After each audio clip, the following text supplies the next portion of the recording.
These are the North Tower elevators at what's the name of this place? The Hyatt Regency Clearwater Beach Resort. Clearwater Beach, Florida.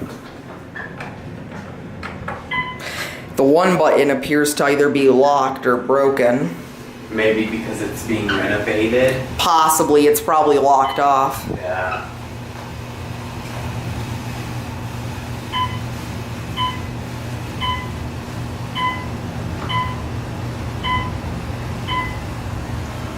Seventeenth floor.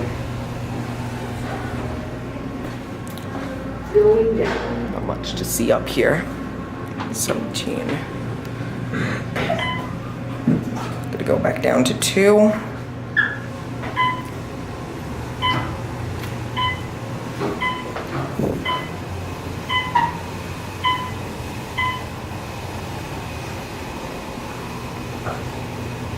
Second floor.